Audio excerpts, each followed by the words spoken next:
The coal grunter, a rare and hardy Australian native aquarium fish. Definitely not for the community tank, but a really interesting pet. To end up with a well rode up female like this, we have to go out into the bush and collect ourselves some breeders. The best part about that is you get to go to some really cool places in the bush. Good thing there are no saltwater crocodiles in these parts. As I said earlier, the coal grunter is definitely not for the community tank. They're fin nippers, really serious fin nippers. We fish with rod and reel to catch the broodstock, and we sometimes get something a little bit different on the end of our line, like this fellow. So who's got the bigger belly, me or this big salmon catfish? We come across other fellas like this, a file snake. They're strictly a water snake, rear-fanged, slightly venomous. The big brown snakes that live along the banks of the river, however, are a different story. For those, we're constantly on the watch. Coal grunter generally inhabit fairly fast-flowing clear water in Gulf drainage rivers, that is, rivers that drain into the Gulf of Carpentaria, and right across the top of Australia. Through into the Northern Territory, their colours vary slightly, but they're all the same species.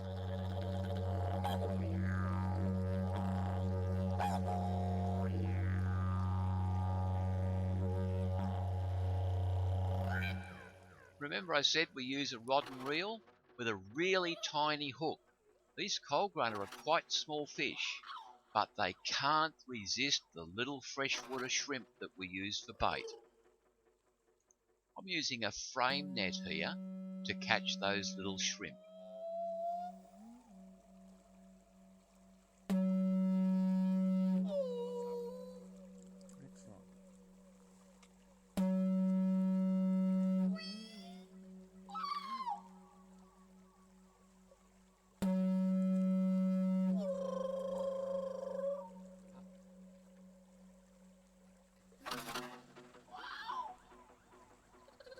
These shrimp are really tiny, and that means we use a really small hook.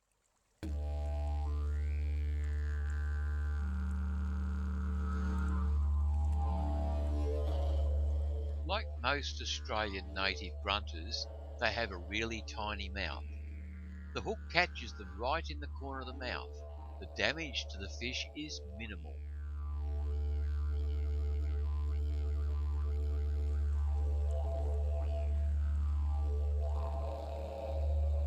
Coal grunter like to hang around the undercut banks and snags.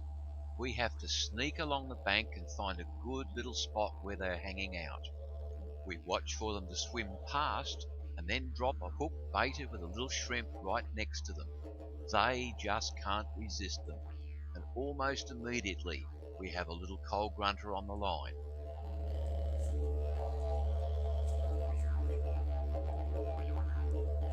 It's unusual to catch a coal grunter much bigger than about 20 centimetres, and that would be considered a monster in the wild.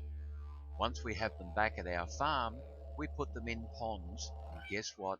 Stocked with shrimp to condition them up ready for breeding. Here you see us packing the broodstock, ready to go on the plane to fly back to Bundaberg to our hatchery.